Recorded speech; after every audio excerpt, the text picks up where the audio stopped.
Body, pressure mounting ain't the time to game. Sweet dreaming of them finer things. Fur coat, diamond rings, find a lane, move in it. Groove shit, smooth with it. New whip, every day I buy a new fitted. Who you kidding? I'm cool with it.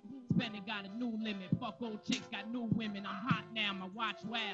Back before they wouldn't look, but they gon' watch now. Love how I pop style. Boy, I'm trying to ball, but the block foul. Jot a thought down. Fuck the past, I got the rock now. Came up from the ground, I want the top floor. Boy, you can tell by the way I talk shit about the pop ball. Never go soft, paid the cost of every day I lost. But now this rap shit is taking off. Fuck with me, started being broken a nightmare. Now I got $1 in a dream. All night we was grinding in them nightmares. We was going hard for the team. Now we getting fly bars light, yeah. No more chipping cookies to the fiends. We just trying to ball, yeah, right here. Hell money from the dawn until we sleep. Yeah. Started being broke in a nightmare. On the block, I was chipping raw right there. I never liked fair. I kept a knob for the nice years. I made it sing like McKnight here. I had to fight shit. They didn't help me in the struggle. I had to toss around my dogs like pipe here. And no knives here. It's just hard, straight courage and night gears. All my niggas nice here. We used to roll up that indigo, talk about X's and O's with no tic-tac-toe, preaching on avenues, moaning till 10 back for walking through fire like me, Jack a Bendigo. Whoa, they didn't see praying for my downfall. Yo, oh shit. Right in the face, yeah, started being broken a nightmare. Now I got $1 in a dream. All night we was grinding in them Nikes. We was going hard for the team. Now we getting fly boys light, yeah. No more chicken cookies to the fiends. We just trying to ball, yeah, right here. Now money from the dawn until we sleep. Started being broken a nightmare. Now I got $1 in a dream. All night we was grinding in them Nikes. We was going hard for the team. Now we getting fly boys light, yeah. No more chicken cookies to the fiends.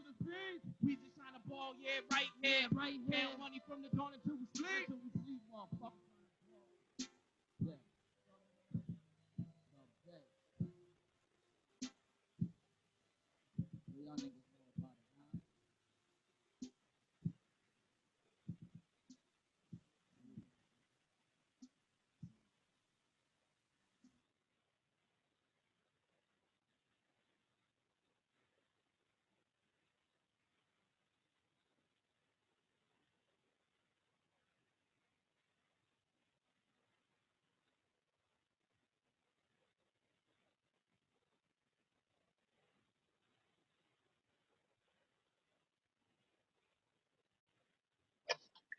Hello. Yes, Mr. S was popping. I'm all right. Just here chilling. How you guys doing today? Good. Everything good, everything good.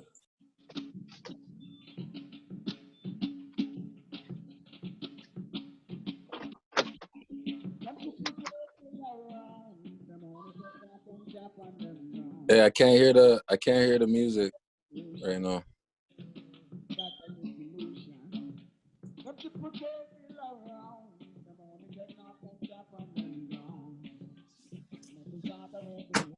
Wes, you don't hear the music? Yeah, now I hear it. Black lives summer thing on that time. How many man that don't get by? Babylon was flash it on the wall. When them a go and support them. No want the investigation. We not them discrimination. False consideration. Constant intimidation. Let you protect the around. Them only take off them cap and them down. Make we start a revolution. That is the solution. Got to protect it around. Them only get off them cap and them down. Make we start a revolution. That is the solution. I'm black and I'm proud and I'm shouting it loud. Babylon them want the new place now. Them racist and it's now. They put the love to do with it up and down. Time we unite, stand up and fight. Come and we stand up and fight. Let you forget it around. Them only take off them cap and them down. And we start a revolution. That is the solution. Let you forget it around. Come on, take off them cap on them ground. Make we start a revolution. That's a new solution. I'm black and I'm brown. I'm black and I'm proud and I'm shouting it loud. Black light from I can understand.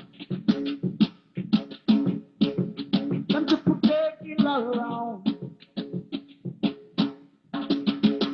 Them to put their kill around. Come on, take off them cap on them down. Make we start a revolution. That's a new solution. Them to put their kill around. Come on, take off them cap on them down.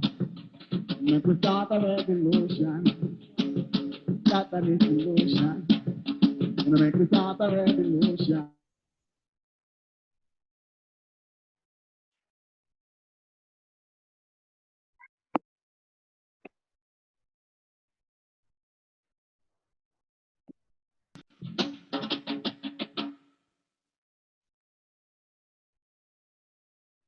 We're going to start in about 5 minutes.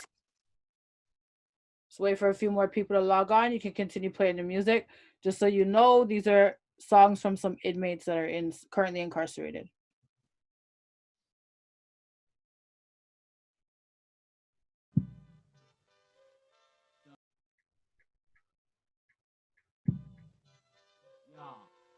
Hey, yo, I started out with less than nada. I mean, that's never dressing Prada. Shit, I bet that you know less about it. Pressure mountain ain't the time to game. Sweet dreaming of the finer things. Fur coat, diamond rings, find a lane, move in it.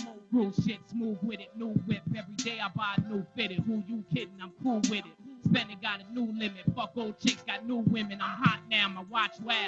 Back before they wouldn't look, but they gon' watch now. Love how I pop style. Boy, I'm trying to ball, but the block foul. Jot a thought down. Fuck the past, I got the rock now. Came up from the ground, I want the top floor. Boy, you can tell by the way I talk shit about the pop ball. Never go soft, pay the cost of every day I lost. But now this rap shit is taking off. Fuck with me. Started being broken and nightmare.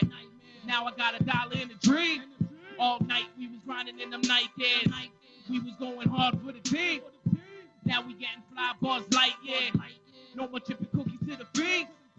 We just trying to ball, yeah, right here. Count money from the dawn until we sleep. Hey.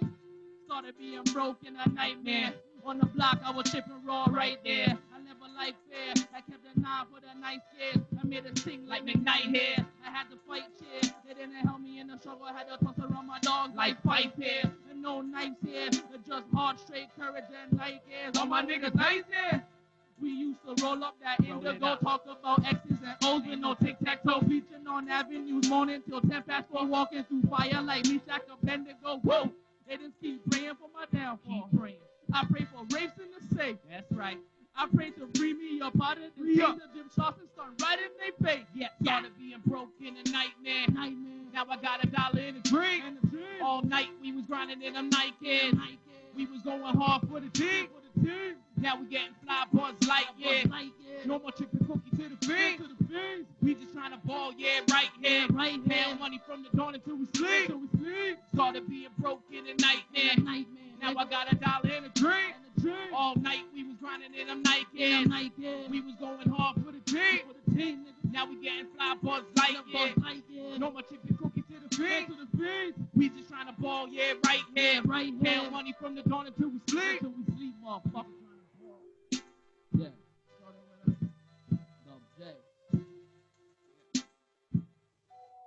What y'all niggas know about it, huh?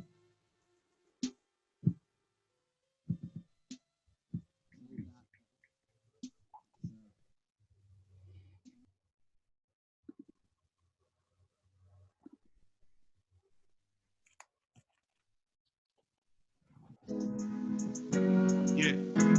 Let's talk about freedom for a minute, man. Gotta save myself. Ain't nobody ever change me. Can't believe the system try to play me. Ain't nobody ever change me. I know what I gotta do to save me. Ain't nobody ever change me. I can't believe the system try to play me. Ain't nobody ever change me. I know what I gotta do to save me. I'm getting tired of the food food on the meal cards. Tired of steel bars. How many times I gotta catch a street charge? I'm taking this time to gather thoughts. Instead of starting frontin' in the yard, acting like I'm hard. Plus the guards don't give me no chance. They ain't Hello. no All right. I guess we're gonna start off the meeting now. My name is Wes Diamond.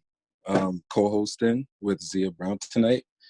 And I just want to start off by thanking everybody for joining us today as we're holding the second State of Corrections meeting. Today we'll be providing updates on COVID-19 and preventions in corrections. There'll also be an inmate account of medical incorrections. We will be speaking to the family of Sean Spalding. He's a young man who was denied medical care inside Maplehurst Correctional Complex and died as a result. And we will also be speaking to a young man who was on his range at the time of his death. Now, at the end of the meeting, we'll have a giveaway. We have a vanilla prepaid card worth $50. And to qualify, you just have to have somebody who's incarcerated currently, and we'll be giving out more details on giveaway getting to the end of the meeting. Jafar?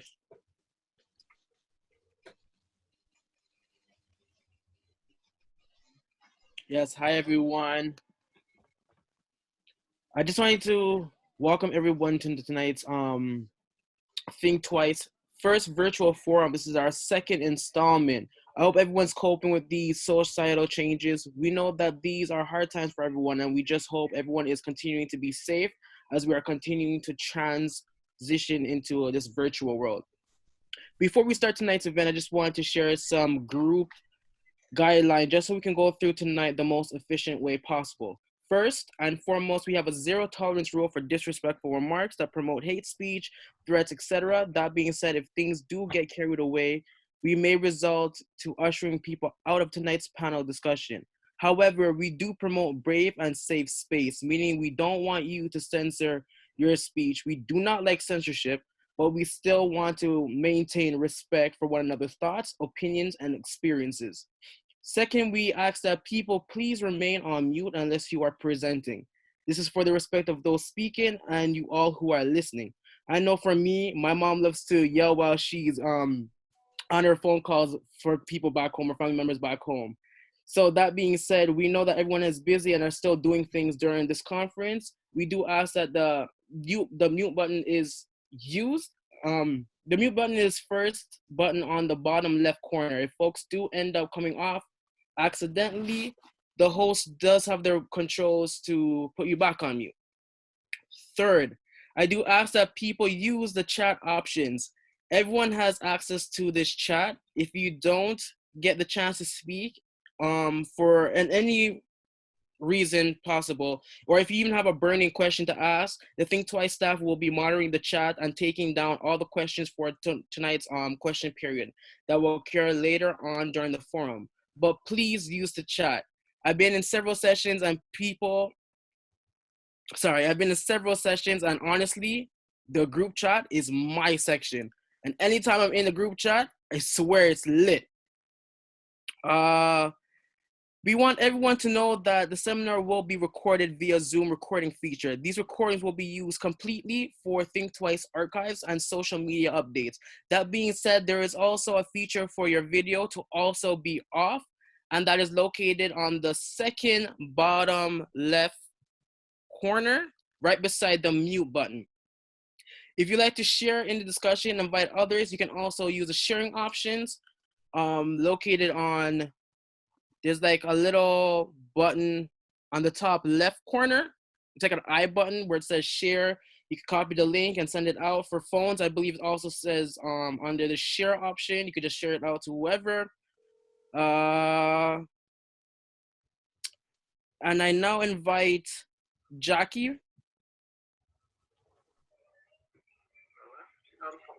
Hey everyone. Okay, so just to add, as Jafari said, if you have any questions, comments that you want to share, experiences, you can write it in the group chat. But we also want to say if it's something that you don't want to write in the group chat and you would want a question asked and you don't want to be identified, feel free to private message Jafari, myself, or Emily. She's on the chat as well, and we will get the questions to the host to share. And I think that's about it.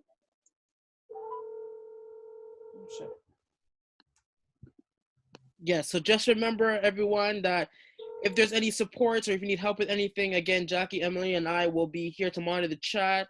We'll be also recording conversations, recording the questions, recording the statements. If you need help, reach out to any of us. And remember, tonight is all about networking, educating, and creating awareness. All positive vibes. And I'll pass it back to Wes Diamond.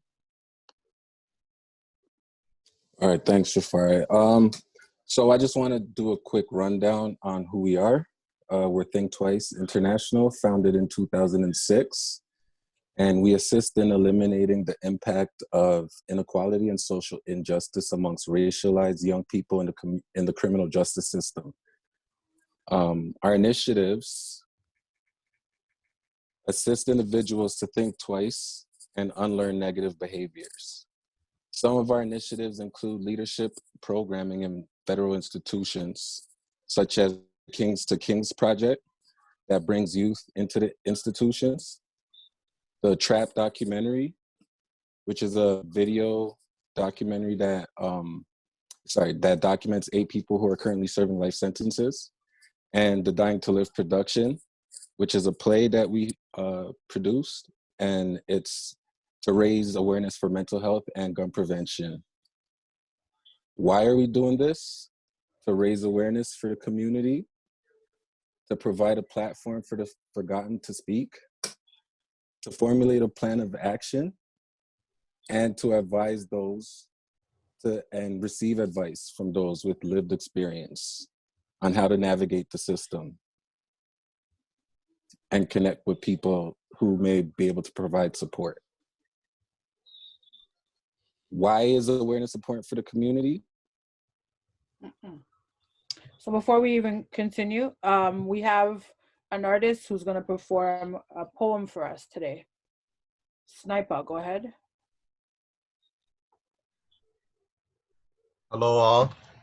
Thank you for having me. Can you hear me clearly? Yes, we can. Awesome. So I just wanted to thank Think Twice for having this initiative and speaking on behalf of those who aren't usually able to speak for themselves. It's very important. This is a short poem I wrote during this time of the Corona season. Just some thoughts that was reflecting through me, and I called it Chaos and Community. Not gonna lie and say I wasn't confused the first time that I seen this shit on the news. The first time I even heard Corona on the screen, it was the form of a meme. But did that turn into a scream, people losing their breath? Now families living in fear and people noticing death. It's something that isn't far, but something that is promised. Never know when someone will utter their last word or comment. And to be honest, it's something that I've known. More funerals that I can count over the years that I've grown. Seen the thread of life cut after it's sown. Hard to express, so one of the reasons I write this poem. But you live life different when you know you can lose it. Hope someone close doesn't have to pass for me to prove it. Hugs and love mean the most when you know tomorrow's never promised and there's nobody that you own. But how well does that reflect in this world that's evil, where they will constantly put money over people? Well, we live in a world where the rich shall inherit the earth and the poor are judged on the numerical worth. Taught to build capital, sharing it hurts. Black and rich unlikely, just stare at the curb. But something that I've learned in the poorest accommodations is happiness goes to those who's grateful and patient in a world where we introduce ourselves by occupation and the pandemic takes it all away. I'm in amazement. Hold up, so that job never meant shit? What you mean toilet paper is expensive? Slowly the revelation kicks into your mind. This capitalistic world was so fragile this whole time.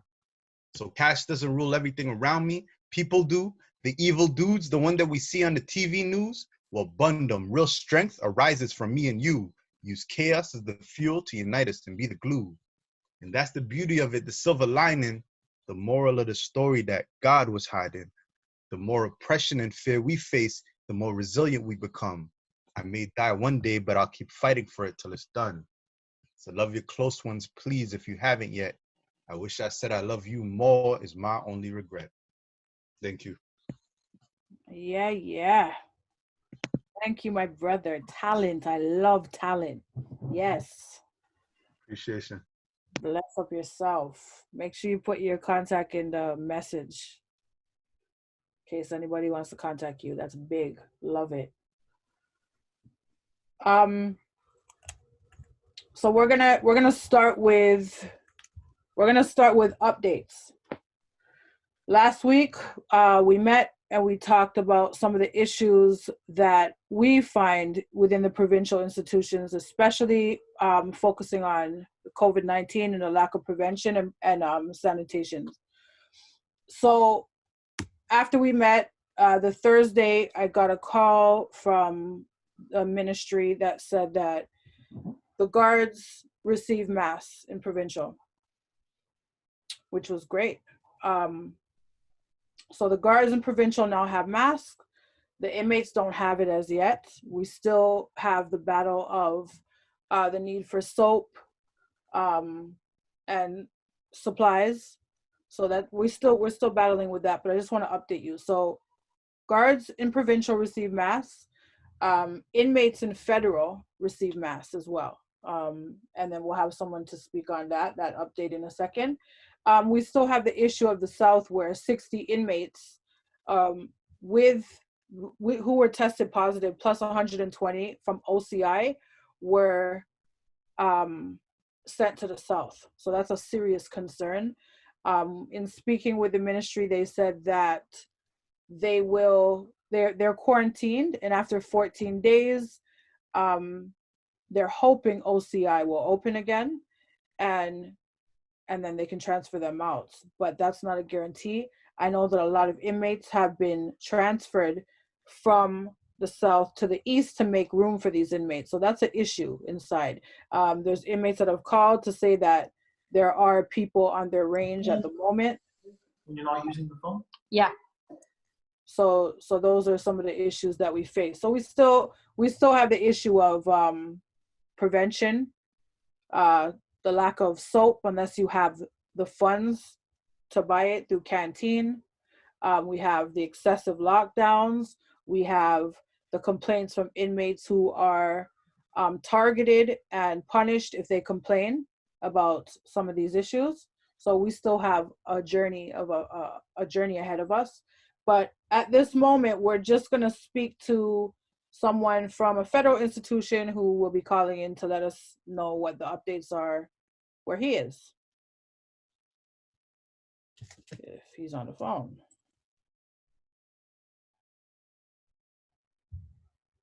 Okay, when he calls in, then we'll touch on that piece.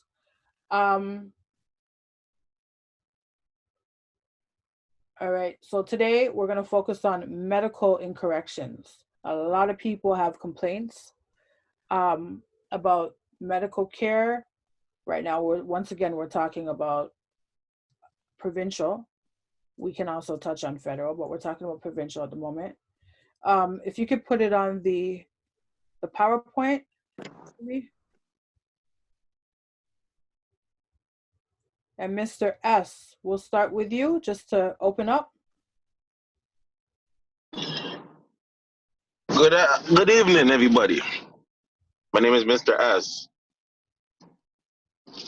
I had experience in the Toronto South back in 2015, Toronto South detention. I was having a medical situation where I couldn't breathe.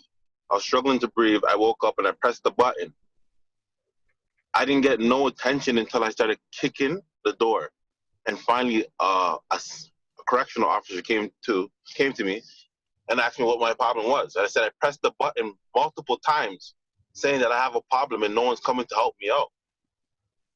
So eventually, after yelling and screaming, they sent me downstairs, which is like close to the nurse's office where I'll see like a doctor or something, or where they'll ship me out to go to the hospital.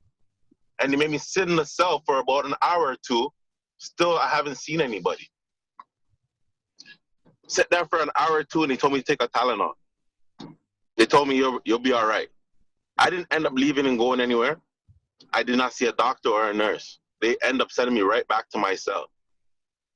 The only thing I could have done at that moment there was to actually call my lawyer and make a notification about what just happened. Okay. That was just this.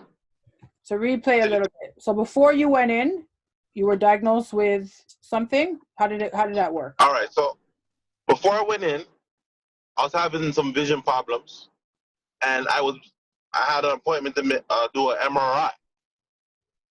So when I did, I ended up getting incarcerated before I did the MRI. So I was in custody when I did my first MRI. But the process to get the MRI was hell. I put in request after request. I got my lawyer involved, got my family to call in, everything that you can think of. I finally got to do my MRI after like a year and change. Something that should have been taking about 4 months, maybe, to get an appointment. If I wasn't incarcerated, it took me over a year. And even when I'm doing the whole process, there is no feedback coming back to me to tell me we're looking into it or this is what's going on. No information whatsoever. Okay. So now what happened? So when did you end up getting the MRI? When I end up getting the MRI? Yeah.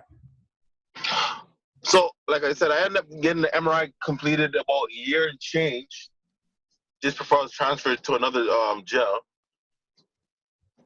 And they ended up taking me to the hospital. I did the test. After I did the test, there was no information that came back from it. I asked them what was my what was the results of the MRI. Nobody can give me any information whatsoever. So a few months went by. I actually got transferred out to federal now, and that's when I actually found out my results after I made another scene in federal to get my results.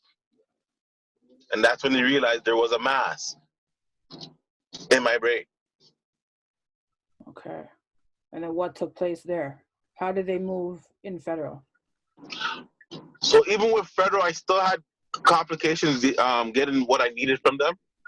It took another few months before I can see anybody. And finally, after I did see somebody, I got the results, and then they're saying that I have to do more testing. So now I have to do another MRI. So I put in the paperwork. I did everything I had to do, request after request. It was still a hassle. Finally got it done within a few months.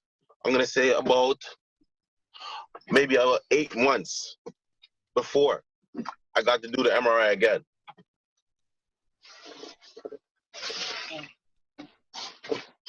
The whole thing is, if you don't yell and scream and cause a scene, they will leave you to die, and that's just ridiculous. Shouldn't have to go through this. If I say there's something wrong with me, I should be able to see a doctor right away. So how long does it take in provincial if someone requests to see a doctor or a nurse? How does that work? Could you break that down for us? In provincial, you put in a request to see the nurse, or you wait until they come around in the morning to give meds. Okay. Right? It can take up to 45 days just to see a nurse or a doctor. Okay. And then what about federal? Federal can take up to anywhere from 4 to 6 months just to see a doctor, to be honest with you. Like, you have to put in a request. There is no going up to where the doctors are to see anybody. You have to put in a request. So you don't have a date. So like I said, unless you're yelling and screaming, you're not seeing nobody. It takes up to 4 months just to see a doctor, and they're there every day. That's ridiculous. So I was speaking with someone yesterday. I just got a little bit of information about federal. From what I hear, you have to fill out a form. Yes, it's a request form. Right? And no matter how sick you are, you have to fill that form out without support. So if you're dying, you have to fill that out.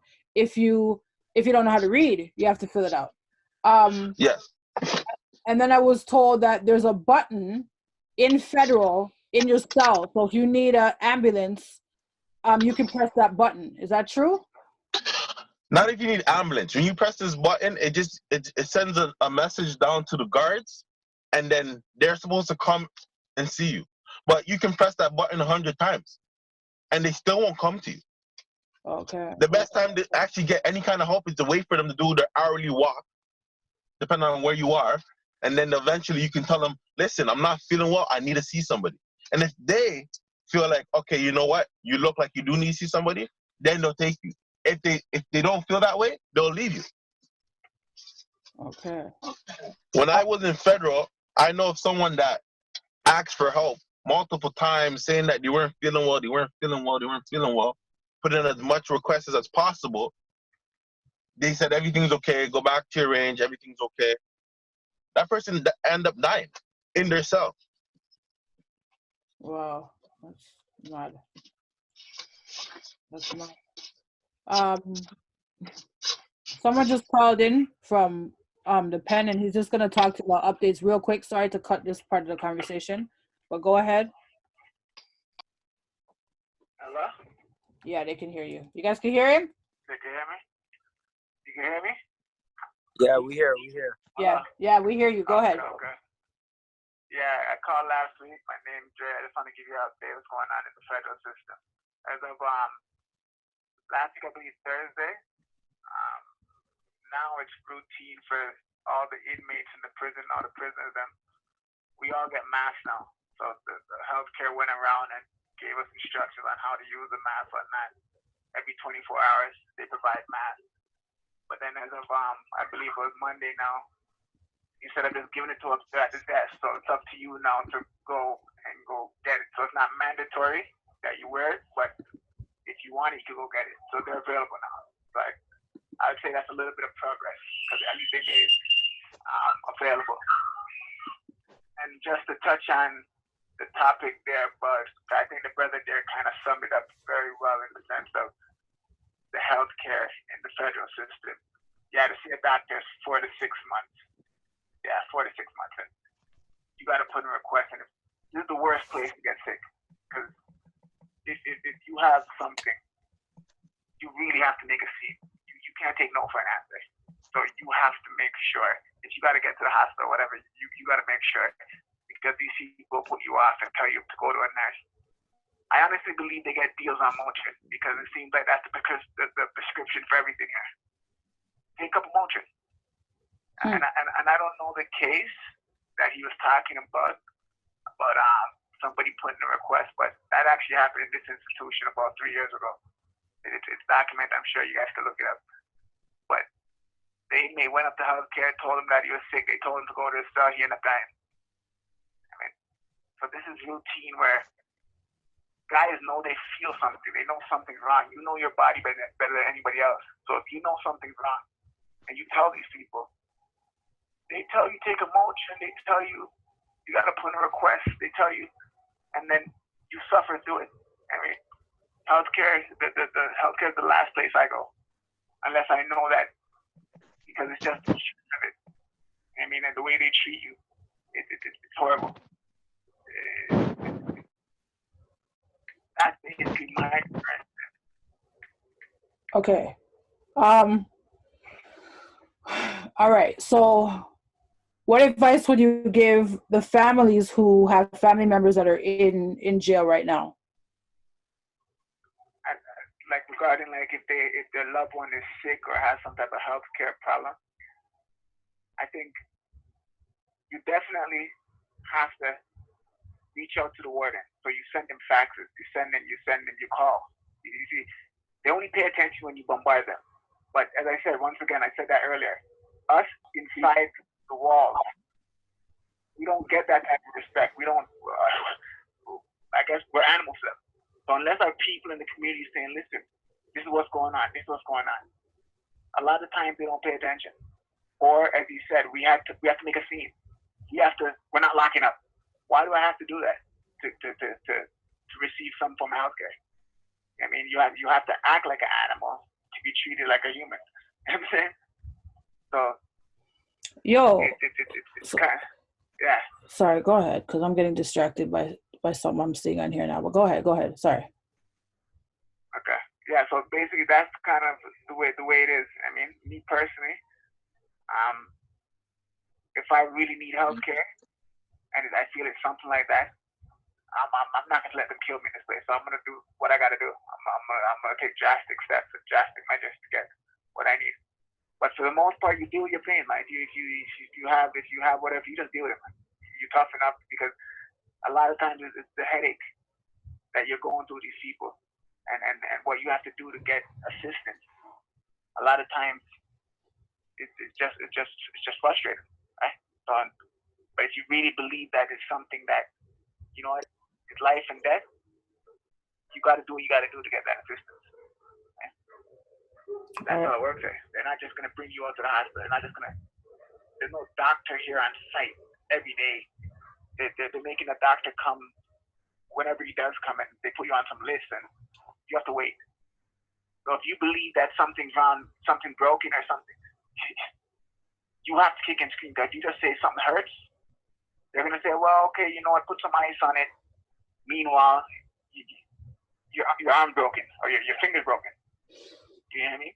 And I think that's what's so important, because we're talking about a young man named Sean Spalding today, and from what everybody says to me is he was a humble young man, and I think maybe he wasn't aggressive and he wasn't able to carry on for him to get the health care that he needed, and that's a problem, right? That's a serious problem. Absolutely.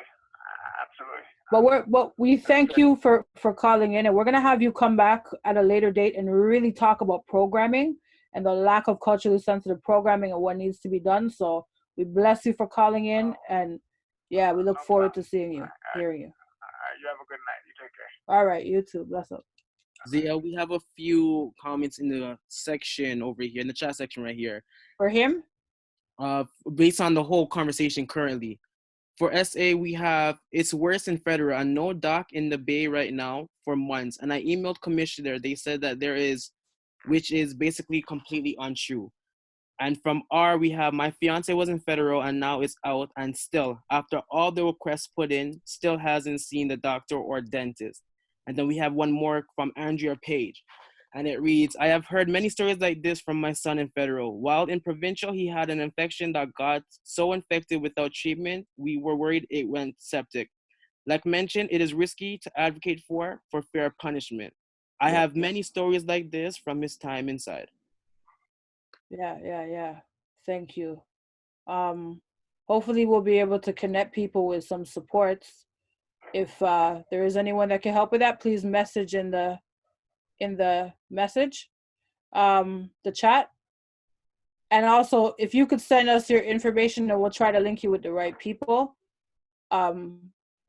Right now, we really want people to understand in the community what's going on. Awareness is key. People don't get it. So that's the first step, is people understand this is not a one-off issue. This is an issue that we're having in provincial and federal, period. And then number 2, I need supports. Let us know. Hi.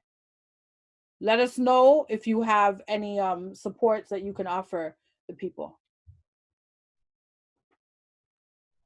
All right, so we're gonna continue on. I have a young man. We're gonna start with the young man who was on range with Sean Spalding, and then we'll speak to his sister.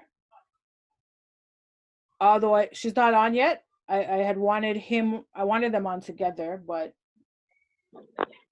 we have no choice at this point. So, brother, if you could, yes. Yeah, I'm here. Can you hear me? Yes, we can hear you. Can you talk a little bit louder? Okay. Hello? Yeah.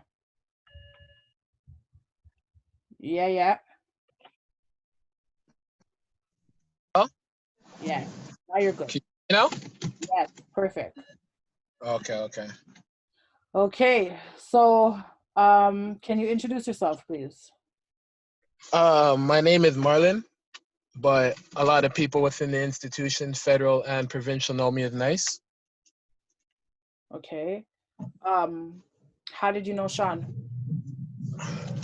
I was on range with him for a couple of days back when he was incarcerated before he passed.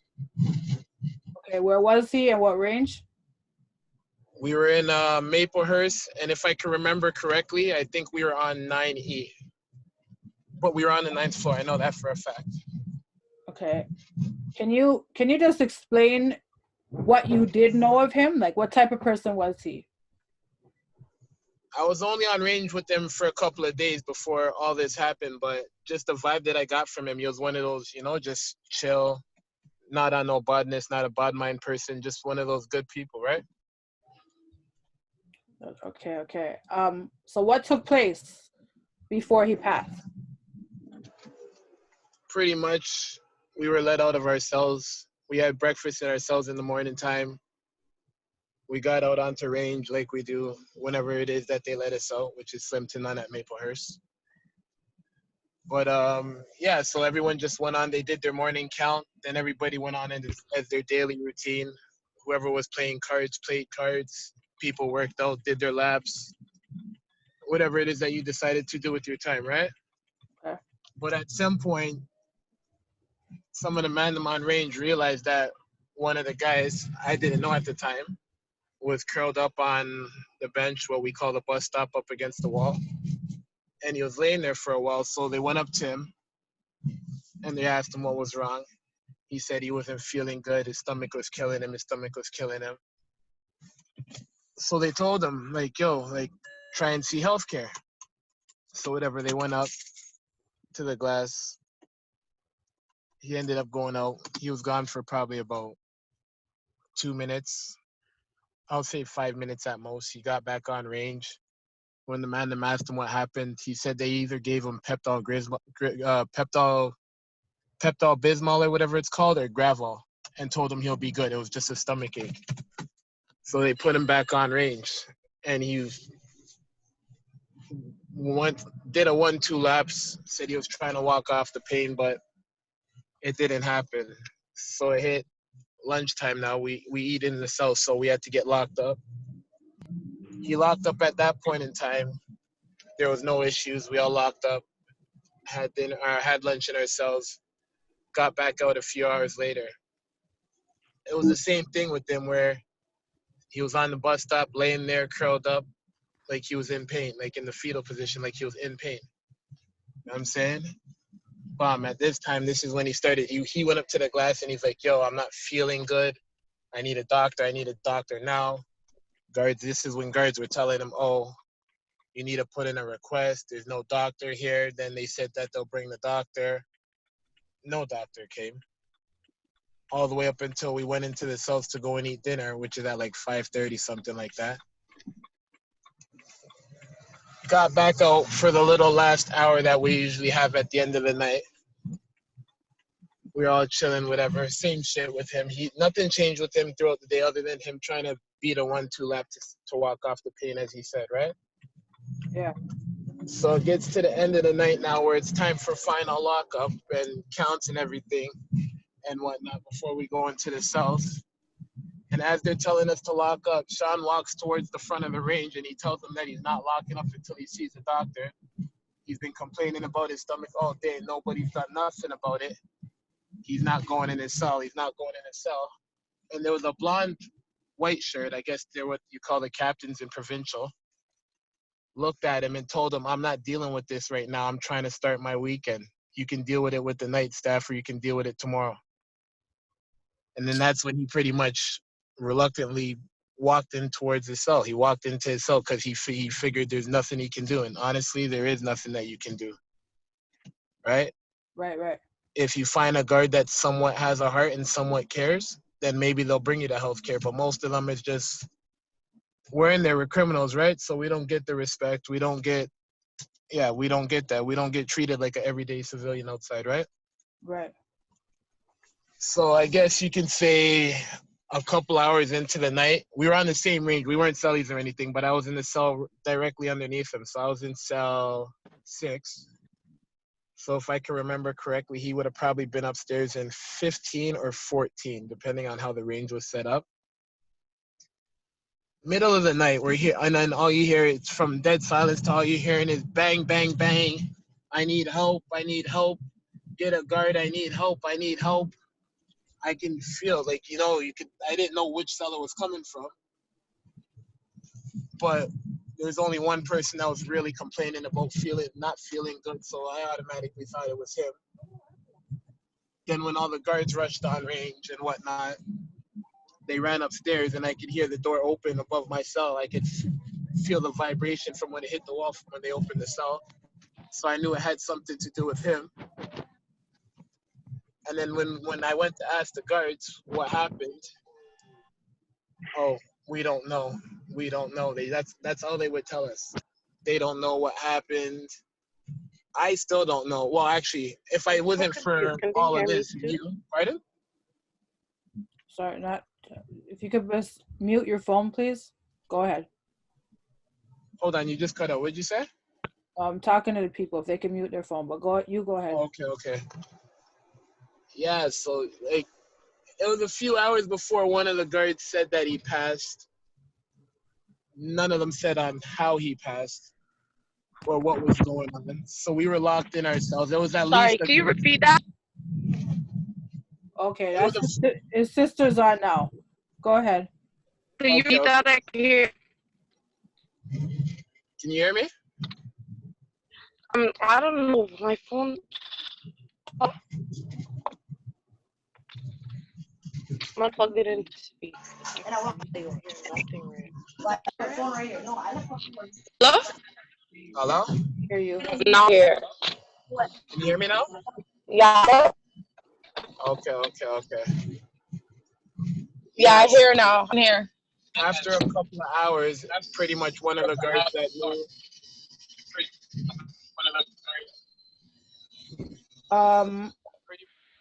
Baby girl, do me a favor. Put it on mute while you're listening to him. Yeah, good. Go ahead. He had passed, but they had never said how he passed or any of that stuff. They just said that he had passed. So we. All right. Sorry, King. The phone. You gotta click back into the way your phone was again, because I can't hear you.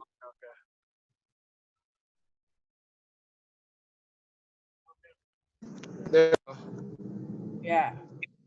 Yeah, so the few hours, at least an hour or two before one of the guards told me that he passed. They never said how he passed or anything like that.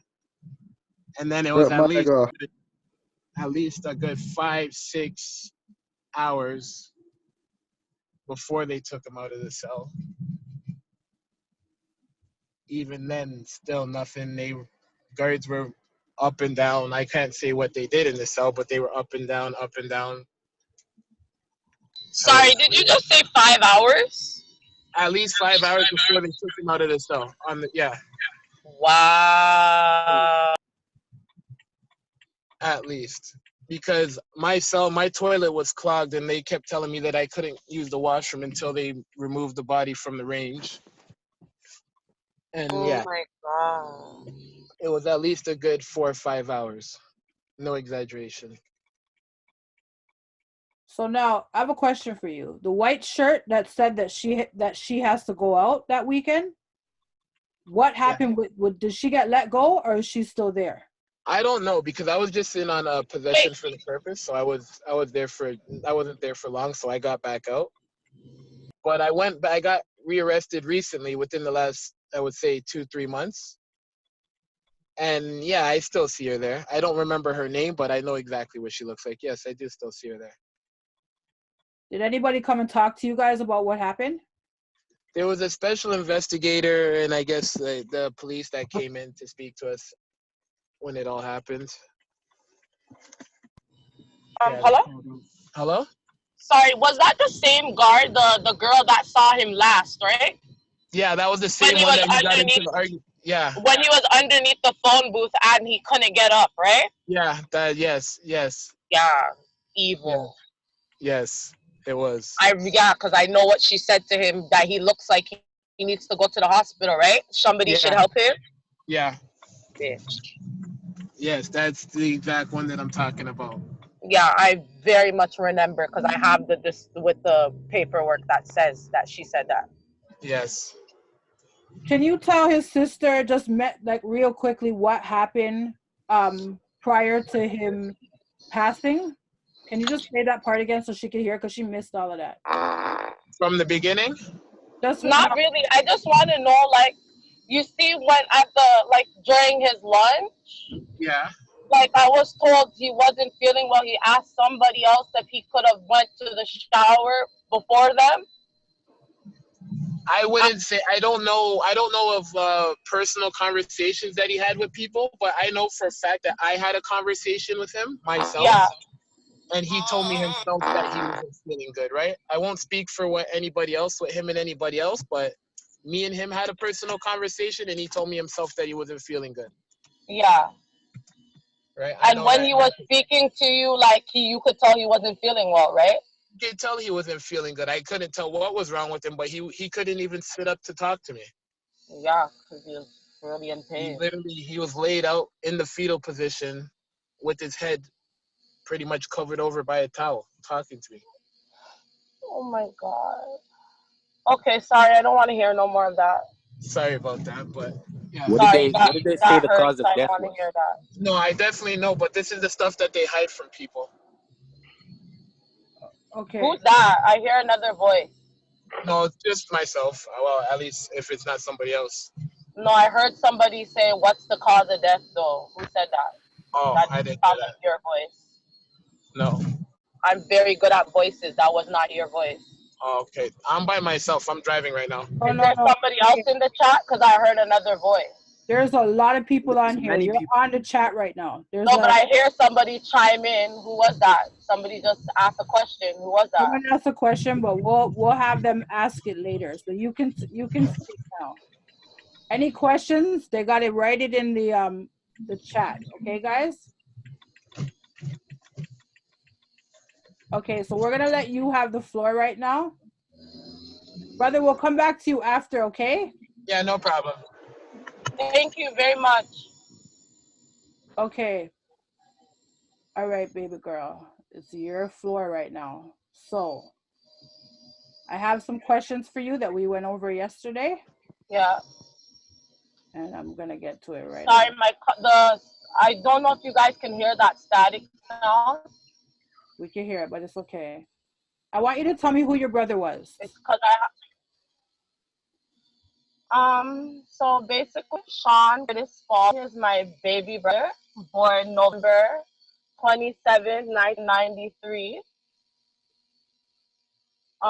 Yeah, he's just, to me, Sean is like my baby brother, that he's always going to be my baby brother to me.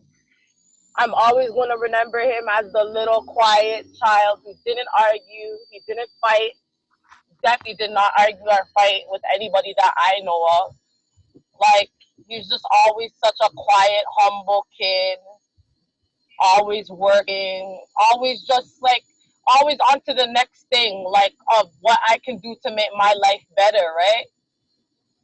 Not here to give nobody a hard time or none of those stuff. Like, he was just a very quiet individual. Growing up, he was very quiet, always laughing to himself. Like, he grew like that as an adult. He was like that too. He come in the house and you wouldn't even know he was there until he came out his room. How old was he when he passed? Sean was 25 years old. So I want to just say something real quick. For people that are hearing this, understand that Sean was a youth. We consider youth up until 29. So we need to understand that our youth are in adult jails. So we need the same energy that people have for young offender. We need to have that same energy for youth that are in adult jails as well. But continue. So he was 25. How long was he in jail for before this happened? Sean would have been in jail for about, I think, 4 months. Okay. November, December, January, February, March. Like 5 months. Okay. Not even like a whole 5 months. And where was he transferred from and when? He was transferred from an out-of-town jail. I'm sorry, I can't really remember the name of it. Then he was transferred to Maplehurst. Like, okay, he got to Maplehurst like the Friday, and he passed away on the Sunday. He was only at Maplehurst Correctional Facility for less than 47 hours or something, and he passed away in their custody. Can you tell me about the call or the knock on the door that you got when you found out that he passed? What did that look like? So basically that day, I just remember I woke up that morning, because we prior discussed this. I woke up that morning. I remember when I woke up, I was already angry for some reason. I was asking, like, did Sean call the house today? And why he didn't call? And then I remember I texted his friend and I asked his friend if when he called him, if he could get him to call me, please. So I didn't hear anything back about him. And that was like around 8, 9 o'clock in the morning. We didn't hear anything about Sean until like around 7 o'clock in the night, like 7 going 7:30. A female officer came to our house. She knocked the door. She asked to speak to my mom. I asked her why she needed to speak to my mom, what this was regarding. She could speak to me. Then she told me that my brother had passed away. I said to the lady, "What the hell are you talking about? Passed away? What did you guys do to him?" Like, the lady said, "Oh, we didn't do anything to him. I'm just here to let you know that." I said, "How? Like, why?" And that's when she started to hand me like papers, telling me to call the detective that is on the case, the constable and the coroner that were on the case, that I would need to speak to them further if I want any more information as to what was going on, like with the situation and how it happened and what happened. So like after speaking to her and she left my house, obviously everybody is like distraught. My mom's crying. My dad's like sitting there crying.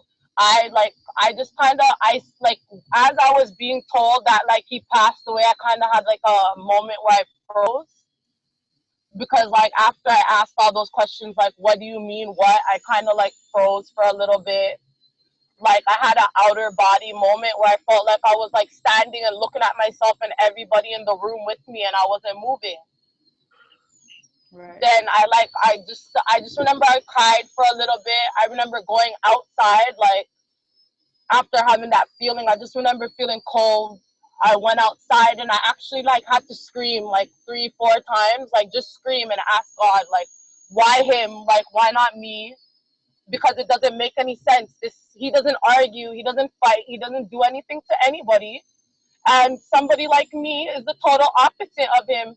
You couldn't say stuff to me and like let it slide, like, and he's not that person.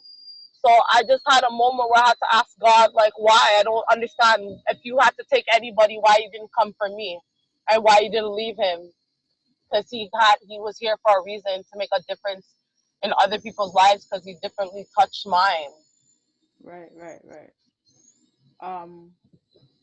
Question: what did the institution say happened to him? Actually, the few times that I called to speak to Maplehurst Institute, they refused to like basically speak to me, like no contact to me directly or any of my family members. They would speak to my lawyer, but they would not speak to me at all. The only time that they spoke to me was when I went to pick up his property, like maybe like say he died March 3rd, I went to pick up his property like maybe the 7th. And when I got there, I was like, those 2 senior guards who approached me and gave me the stuff, and they didn't really want to talk to me or any interaction. They just like basically said to me, like they were crying, the man guard and the female guard, they were crying. And they said to me like, wow, you look a lot like your brother. It's kind of weird to like see you, like you look like him. And they gave me his stuff, and they didn't. I tried to ask them what, and they said they can't disclose that to me. I will have to ask the investigator and go through my lawyer, but they're not going to disclose anything to me. Okay, so They didn't tell you anything about what happened to him, like what the Nope, problem they was? said that they couldn't tell me. They don't know what happened. You have to wait till his autopsy's done and the court, like with the coroner, you have to speak to them and they'll tell you when they see for themselves. What did the coroner say happened to him? So basically, speaking to the coroner a couple of times to get a proper understanding, my brother had basically like how you would have a heart attack. A heart attack is caused from a clottage in the artery. So he had an intestinal heart attack where a part of his intestine was clogged. It just stopped and it was clogging. His blood couldn't get through. And his system was shutting down. His body was shutting down each organ one by one. It was just shutting down because it wasn't getting no blood flow. Like if you had a heart attack, there's no blood pumping to your heart. There's no blood pumping to his stomach. And that occurred for 27 hours. That he was in pain asking for help and they didn't help him for 27 freaking hours, which doesn't make sense to me at all. Because I was told by the coroner, who is an emergency doctor himself, meaning that when people get shot, gun, stab wounds, he would be the person to stitch you back up.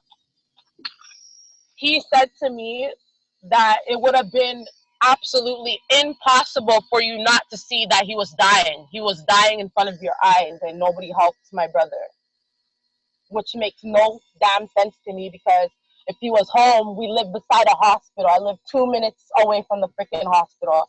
I would have took him there myself. So they said he had an intestinal heart attack. He had an intestinal heart attack. Okay. What? They just reference it to a heart attack for you to understand that it's basically to the intestine, what a heart attack is. Okay. Do you know, so that happened about, what was that, a year ago? Yeah, this happened last year, March 3rd. March 3rd. 2019. And do you know if anybody was held accountable?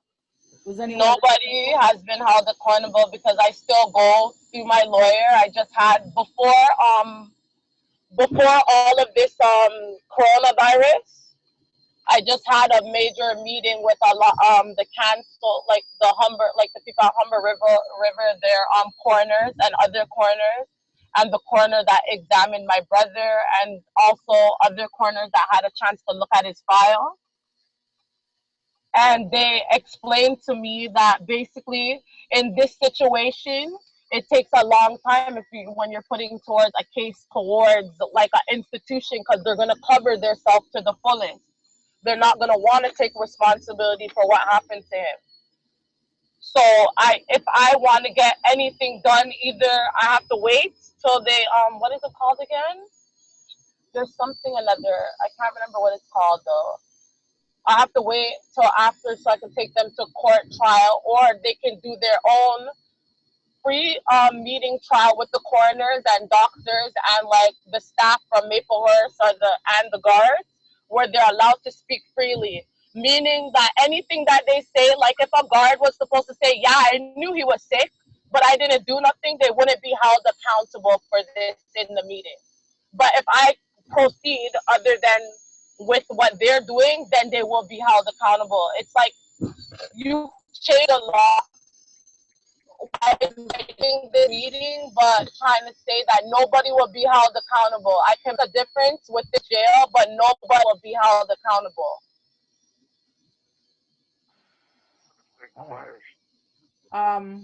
If you guys understand what I'm saying, they have a meeting with the coroner who examined the body, like somebody who's been in a coroner for like 25 years. They would do that with not my lawyer. They would do that with the jail, the nurse that was there the day, the guard, and they would be allowed to speak freely in that room, meaning they're not going to be held accountable for any of the actions they took. Just like she could say, yeah, I knew he was good. I knew something was wrong, but I didn't care. You wouldn't be held accountable because it's not within a courtroom. It's just in their room, in their office, in private. Is it called a coroner's inquest? Yeah, there you go. Coroner's inquest. So if they do a coroner's inquest by themselves with everybody from the jail, those people can say whatever they did and they would not be held accountable. Lord Jesus. But during this, they told me if I proceed that way, the only change I could make is by writing a letter and saying like these people need to have a button in there. You need to make a rule where if an inmate asks you for help more than one time, like 2 times, you need somebody else's opinion now, or a doctor, or bring them to the hospital. Public inquiry or flipping. What about a civil suit? You say it louder. That's what they're saying to me. They're saying to me like, okay, I'm still proceeding through the courts my way, but my way can take forever. It could take 10 years from now. It could take as long as they want because they can prolong it. That's what they're saying to me.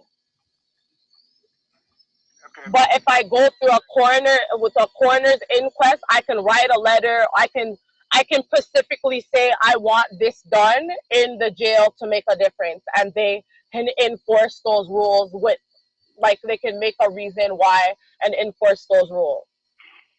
What advice would you give families that are going through something similar? What would you tell families? Basically, I suggest to people who have family that are incarcerated or just like going through this experience, you guys need to keep in contact with your family members and your loved ones. Just don't just leave them in there. You don't know what's going on with them, and when stuff is happening to them, they don't have a voice. There's like we're the only voice they have of somebody who could help them, or to say, oh, this person need this, or they need that done, or they need a doctor, or they need help. You're the only voice they have. They don't have a voice when it comes to in there. Nobody pays attention to them. Nobody cares. Because if they cared, look at my brother. He will be here. What would you say to the inmates? What would you say to the incarcerated people? What advice would you give them from the situation? So can you, like, what do you mean by that? So what words of wisdom would you give a young man that's incarcerated? So say, for instance, someone like your brother. What would you want to say to your brother or to anyone else that's incarcerated right now when it comes to their health? I'd be like, don't take your health for a joke. If something's wrong, speak up. Say it to as much people on your range as possible. Make sure they see you ask for help multiple times, and don't stop. And if you can contact somebody from the outside and call them, or call your lawyer and let them know that something's wrong with you and you're being denied your rights to health care. You have a right to go to the hospital. You have a right to see a doctor. And they're denying your rights because I don't see why they would think that somebody who's sick could fill out a form to see a doctor. It makes no damn sense to me. Okay. We have a lot of questions. So I would just say to the people in there, just take your health seriously. If you don't feel good, if you have a fever, a stomach ache, it could be something minor, just say something. Right. Well, what do you want? Is there anything you want to tell Sean's friends that are on this call right now?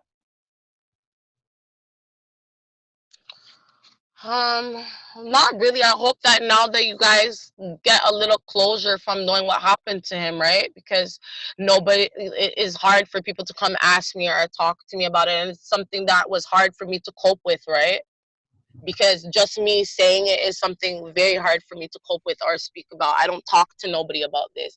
I don't even let people ask me about this on the street. You're just not allowed to bring this topic up to me. It's not something that I just go around and talk about, because Sean's just, he was like, it's like me having my daughter now. It's like my first love of knowing to take care of somebody or a child or anything. So I just don't talk about him very often. So if, like, I hope it brings you guys some closure to know what happened to him. It wasn't his appendix like people said. He was actually going through something that he needed medical help. That's right.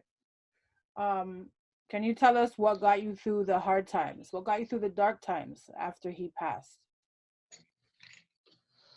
Honestly, when my brother passed away, I stopped talking to a lot of people, even like friends that I had for years. I just locked people off. I kind of went into a little shell to myself. I did like I don't know. I did a lot of crying, a lot of thinking to myself. I did a lot of sitting, just looking back at memories, because when we were younger, our parents, like, thank God, they took so much pictures of us from birthday parties, just like going out places. So I have pictures of him, and I have pictures of our childhood. So I would just take time and sit and look back at that. And what gets me through sometimes is actually this sitting down and thinking about the way he laughs. Like, he had a very funny laugh, or just his smile, or who he was. He had this little smirk that he would do. I just remember little things about his personality. Like, even now when I'm about to get mad at somebody, I just remember what my brother would say. Like, is this person even worth your time? Like, realistically, think about it. We're going to put our energy over here when you could just ignore them. The biggest disrespect is to not even pay them no attention. Straight up. So, like, I just do a lot of thinking about the positive things that were him, and just look at his pictures. Like, I keep a lot of like his stuff. I have a lot of his things. I always walk with. I have his keys. I walk with his keys like all the time. I never lose those keys. I have like pictures of my brother in my car. I have his T-shirt that goes everywhere with me. It's in my car. It's a T-shirt that he wore. Like, I just keep things that are him around me a lot. It helps me to cope with it. The fact that, he's not around. My daughter also helps me to cope. My brother, she reminds me a lot of my brother when he was younger. Okay. So that must be a blessing, and it must be hard at the same time. Yeah, it is hard sometimes, because I see her and then she just has a similarity to him, or does, like, she'll do something and it reminded me of him. And she talks about him a lot. So it goes either way. Sometimes it makes me super happy when I see her. Sometimes I'll just feel a little down and sad and just cry for no reason. Yeah. Well, I'm very proud of you. I think that you came a long way since last year. I see your strength, and I know that you're going to use your voice to make sure his name is not forgotten, and to make sure that there are changes. And I'm going to ask you 2 questions before we're finished, before we get to the questions in the chat. One is, what would you like to see change in corrections? Like, on a medical level, what do you... Honestly, what I think should change in corrections, the inmates shouldn't have to fill out no form when you're sick. I would like to see that inmates shouldn't have to ask you more than one time. If I told you I'm sick, I shouldn't be telling you 10 times that I'm sick. Also, like, I would like them to make a change where it's not just a nurse, because to me, a nurse is just a nurse. If I go to the hospital right now, a nurse can only inject me with whatever the doctor told her to, or give me an IV, or ask me a few questions. She's not allowed to diagnose me. So I feel like they should have an actual on-call doctor, or somebody like a doctor for a second opinion. Right. And they shouldn't be so neglected in there. Like, I think there should be a penalty to when other people hear a guard making fun or little selfish remarks. It's rough enough that the person has to be there. They did their crime. They're serving their time. You have no right to make their time worse than it is. What would you say to any guard that works in an institution? What would you say to them? Any guard that works in an institution, I hope that from this situation that has occurred with my brother, that you guys would see that it doesn't pay off by thinking that somebody may be lying or faking it or whatever, over exaggerating their pain. That if you just opened your mouth and said something, or just brought them to the hospital, you could have made a difference in somebody's life. And that I wouldn't want that to sit on my conscience. So if you can make a difference, make a difference. Don't just stand there and do nothing. You're human too. We all bleed the same blood. If I cut you, you bleed. If I cut myself, I bleed. we're not doing anything different. We're all humans. So just treat people the way you want to be treated. You have a mom, you have a dad, you have kids, you have aunties, you have uncles. You wouldn't want that to happen to them. So just think next time before you do something, because it has repercussions. There's something called karma in life. That's right. Is there anything you'd like to say to the guards and the medical staff that dealt with your brother? Honestly, I know that they will never own up to it, but to make a difference, I would feel better if you just owned up to it. Even if you just came to me and said sorry, or to my mother, because it's her only son and her baby. Just own up to your faults, what you did that costed somebody their life. Regardless, whatever they want to say, you guys are not God. So I'll never know. If you went to the hospital, if it would have made a difference, we're not God.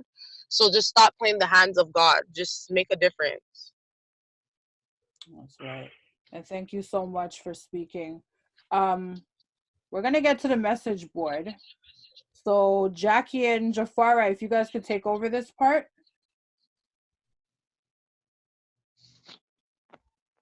Yes, absolutely. So there was one question asked by somebody named SA, and it is, can we help her case by signing a petition? We want to see us accountable. Yes, you can actually, by writing petitions. That's something that I was actually working on. Like, you know, are people writing letters on, like, you know, on his behalf of who he was as a person, right? I can say all these good things about him, but people who actually know him and who he was as a person can make a difference, because that just shows support. Even if you didn't know him and you just write, like, you know, it makes a difference. It helps to see that other people care, and that there's people, and that he's being heard, that he's not ignored, and if he's not ignored, that we can make a change. Okay.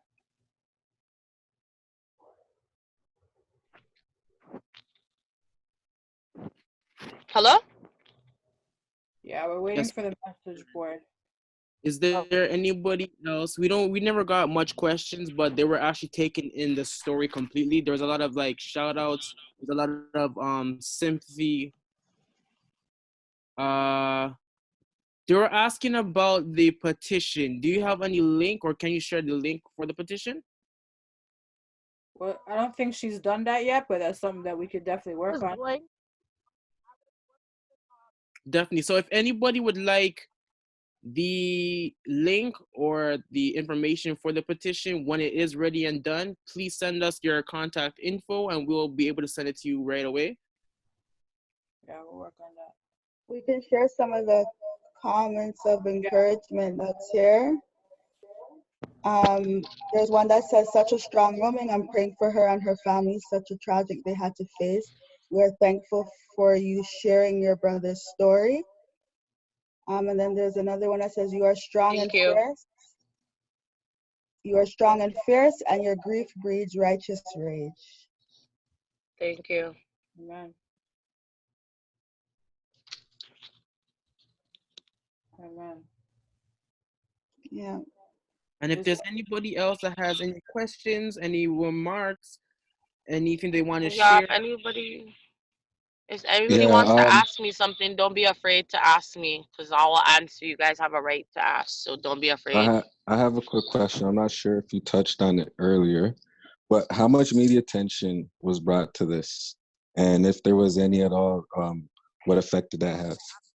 Newspaper article, which is online, which is our Channel 8 News thing. There's an article online I did for my brother. Your phone, sorry, we can't hear you. And I have a lot of news reporters, like almost every news station, I have their phone numbers in contact. Sorry to cut you off. Can you start over? I couldn't hear you at the beginning. I said that I did a article for my brother, I believe with, was it CTV? I think so, yeah. Or CP24. I did an article with them. It's online. When my brother first passed away, I did an article for him about how he passed away at Maplehurst Correctional Facility and nothing was done about it. I spoke about it Also, I had contact with CNN and multiple, like every news station you could think of has contacted me and has spoken about it. They're aware of his story. It's just how to go about the story. Okay, Did you end thank up you. talking to Fifth Estate? Pardon? Did you end up talking to Fifth Estate? I believe I did speak to some. Yeah, I believe I did. Okay. I spoke to like so many people. It's like I have to go down in my phone and remember on my other phone. Yeah. But I spoke to a lot of people. Yeah. We have a question here by Orev Rena Cass, and the question is, do you want a public inquiry? Yeah, I don't mind. I like that was something I was very open to doing, right? So like that's why I was trying to take it to court so other people could come and show their faces and stuff and like get to hear and be a part of it. So it wasn't something just for me and my family alone. Another question. They will be releasing, I don't know when, they will be releasing like all that information, like everything that I'm saying to you guys. I'll be getting the information. There's a link where you can go on their actual website and see everything for yourself. That's big. That's big. There's another question. So I'm working on getting them to post it up on the website. I think it's the corner something site. But when I do have the proper information, I'll give it. There's a link where you can read what they wrote, what they think, and whoever had said or wrote their little jot notes. You can read everything. So for anyone that does want the contact information, again, reach out to any one of us currently, or you could even send it to the Think Twice email address, and that is THINK.twice, 2WICE @yahoo.com. And we have another question here by Sharon W. It is, did you do any research to see if anything like this happened previously in the prison and how it was handled and what was the outcome? Wait, sorry, can you say the last part? Yeah. It is. Let me just read the whole thing. Did you do any research to see if anything like this happened previously in the prison and how it was handled and what was the outcome? Honestly, from my understanding, nothing in my brother's kind of category has happened to anybody. Like meaning his situation and what he was going through, like what happened to him. Like people have had, I've read about people who've had appendix problems, like actual people whose appendix have bursted at Maplehurst and had to sit there. Like I've read on those stuff, people who've done stuff to themselves in the cell and had to sit there. But like nothing of this, like nothing in his like category of what occurred with him. But I've read like stories of things that have actually happened to people and spoke to people who things have happened to. I see a question. Someone asked if you have a lawyer. Yes, I do. Yes, she does. She has a lawyer. What did they say? Didn't I say that at the official beginning cause of my death was? conversation? Probably. I said that like 3 times. Go on. I never got what the official cause of death was. Pardon? The official cause of death was. What did they say? Actually, intestinal heart attack. A heart attack. Oh. You can go do your research on it. It's a heart attack. It's when your intestine clogs, a piece of your intestine, just like an artery in your heart, stops the blood from pumping into where it needs to go, and then your body's forcing pressure, and there's no more blood in there, so it starts to shut down little bit by bit, each organ bit by bit. That's what happened to my brother. Oh, okay. It's not a regular medical situation. Like I said, when I spoke to the coroner, this is something that they're not even really familiar with it themselves. Like they can't tell me how it happened. what started it, they don't know. Because this is a question I ask them all the time. Like, you guys still haven't found why? Where did it start? They don't know. They just know what happened. They just don't know how it started and what caused it. Okay. Yeah. Anyone All else right. have anything? Any comments or last questions before we close off? Quick question: was there any prior signs of like illness? No, Sean is perfectly healthy. His body has nothing wrong with it. He doesn't drink. He doesn't smoke. They said for his age, he's very, very healthy. His body's in prestige condition, which is why that they tried to reference him to like an athlete. That's what they were trying to reference him to, like a healthy football player or a healthy basketball player that just goes running one day and has a heart attack. That's insane. That's what they were trying to say. They said that nothing. They said that they can't find nothing else wrong with him. They don't know why it occurred. They don't know why it occurred, because I keep asking them. I've tried to read up on why this may occur. I don't know myself. So hold on. What was his diet like? Was he eating like? Remember, he was in jail, right? So how long was he in jail prior to this happening? He was only there since he was there for his birthday, so like November, December, a month before, like 5 months. He was only there for 5 months. So he was From there for my 5 months. from my understanding, he was eating like soup, like the soup cups.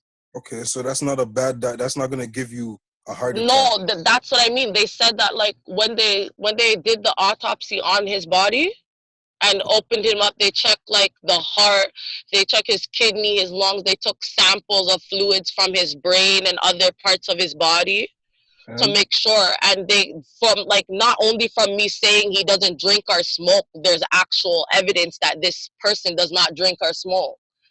He was perfectly healthy. He's as healthy as a basketball player or a football player, like in perfect health. How old is he?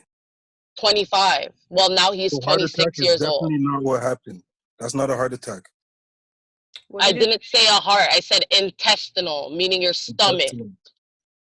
So they said something intestinal happened to him. I said intestinal heart attack. It's the same thing as what happens to your heart. It's just a clottage in your stomach. Interesting. Like I said, everything I'm saying will be posted online, because every single time I try to explain it, I can't explain it no better than the way the doctor explained it to me, because it doesn't make sense to me. Somebody 25 does not get a heart attack. Somebody 25, definitely, I've never heard of an intestinal heart attack until it happened to my brother. So I don't know nothing of this. He'll be the only person I ever heard of this happening to. And if a doctor can't tell you why it happened, then how did it happen? If anybody else has any comments, you can give it to me and I'll relay it to this queen right here. But we want to thank you so much for sharing. We really appreciate your strength. As I said, I've seen you grow and I love you so much and I'm so proud of you. And thank you. Before we move on, I want to, Nice, you have anything else that you want to mention? No, not really, no. All right. Thank you as well, man. You no too. problem, anytime. Trust me, for you to talk out, that's big. So I thank you anytime. so much. I'm going to link you. Yeah, thank you very much. No problem, no problem. It was anytime. Thank you, like really thank you very much, because like that's something that I really wanted to know, and because you're there, so you know for yourself. 100%. And everything that I said was from my own experience while I was there with him. Yes, thank you. Like really, it means a lot. Thank you. No problem. I'm glad I could actually help. Thank you very much. Like it really bothered me for like a very long time, and to hear exactly, like thank you. You're welcome. And Wes, on you. Yes. So as I mentioned earlier, we have a giveaway for a vanilla prepaid card worth $50. So to qualify, you just must have somebody who's currently incarcerated. And to win, you just have to follow the Instagram page and the Twitter. Both. No, not the Twitter. Sorry, the wrong Twitter's Not on. Twitter today? Yeah. Okay. All right, so just Instagram, and tag 3 people on the page, on a post, on our most recent post. And whoever does that first will receive the $50 gift card. All right. Okay, so as they're doing that, so I want to continue and say that the petition needs to be continue to be signed and shared. What you can do, so someone passed a remark last week, and the remark was we need to have one organizing body instead of multiple people that are advocating. But I want you guys to understand that there's so many issues and so many layers within the so-called criminal justice system that there has to be different people doing different pockets at this moment in time. Like I called an institutional lawyer today for a loved one, and as I called the institutional lawyer, there's so many things that were revealed to me about institutional charges or issues inside that I had no idea about. When I look, every time I look, it's like a layer's open and there's more and more and more issues. And I'm not gonna lie, it makes me feel hopeless at times. And I understand, like even this lady, she said she doesn't do it anymore. She only focuses on parole law because she got burnt out. It's just too much. So I said that to say there's different people that are doing different things, but right now, all those different pieces need to be done. There's people that are advocating for institutional things. There's people that are like last weekend, Lindsay was on and she talked about a march that they did, right? A rally in front of the adult detention. And one of the things they're saying is to free everyone. There's other people that they're not saying free everyone, but they're saying make sure that everyone has the same equal rights. There's other people that are fighting for preventions and sanitation. So it's just for us to know the different things we can do. Number one, we need to write letters. We need to write emails. Call in, write those emails. I had up the Solicitor General over here. If it's provincial, if it's federal, that would be Bill Blair. Write those letters for issues. Write down the issues that your loved ones are having. Make sure you write down those concerns, right? And pay attention to what's going on, because a lot of time the young people inside, they're so tunnel vision on what they're going through, they don't even understand that they're in conditions that are inhumane. Unless they're in prison and have a little bit more experience, the young people right now, they don't even know how to read a disclosure. They don't even know that their lawyer's supposed to be working for them. They don't even know that they're not supposed to be in the conditions that they're in, right? So we out here who can educate ourselves a little more, we need to be that strong support system for them, so that we can show them what needs to be done, or ask them questions. Because if not, they're not, unless they have that knowledge, they're not going to do that. And right now in this time, I always say this: oppression equals poverty, that equals gun violence or violence, that equals incarceration, that goes back and equals money within the criminal justice system, because it's a business, right? So we have to be able to teach our young people who are inside and the family members on what their rights are. Number one, so that we can better support them. And as we're on this journey, we're learning. I'm going to keep it 100 with you. When it comes to advocating for one person, it's easier, right? Because there's ways about advocating for that one person. There's focuses that you can focus, and prayer comes in heavy for that one person. But when it comes to advocating for systemic change, it's going to be a longer process, and it will burn people out. So we have to be able to move through this journey and not get turned off when things don't go as we expect it to go, because this is a journey that's been fought for years, and the so-called justice system is truly an injustice system, right? I understand now that a lot of the people that are inside, we look at them as criminals, but the true criminals are the people behind the scenes. They're not in jail, right? The people that are in jail are many times trapped. It's a trap that was sent out. Only the strong survive, right? So at the end of the day, they're in that survival of the fittest, and they're doing exactly what the conditions created them to do. A lot of people might not agree with that, and then this is not for them, because this is the truth that it is. The more I look into it, is the more I see that the crime is beyond the people that are in jail. The people that are in jail are mainly, and I'm not riding, and I'll be real with you, I am not here to picket for or ride or fight for child molesters or pedophiles. That's not what I'm talking about. I'm talking about people that are in the system because strictly because they're poor or they're of color, right? So with that being said, we're gonna end off. We're gonna have some lawyers on next week. I want to connect people with supports, parole supports.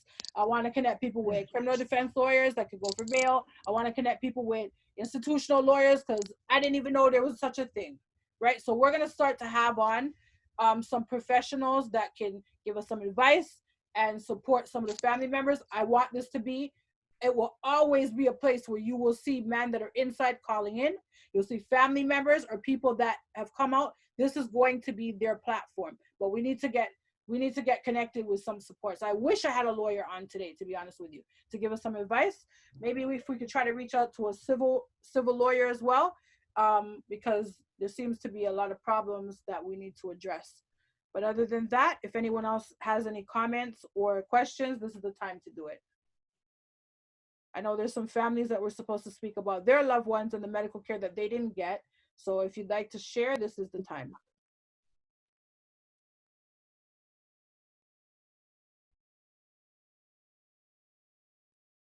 Y'all, it sure is a quiet bunch. So I guess we'll close then. Yes. Seems like that'll be it for the night. So I just want to thank everybody again for joining us for this discussion. And we'll be back next week. It's at 8 o'clock or 8:30 again next week? Yes, 8:30. We'll keep it at 8:30? Okay. Yeah. So 8:30 next week, Wednesday. So we hope to see you guys back in here to further this discussion. Thank you so much, everyone, and have a great, blessed week and stay safe. We love you.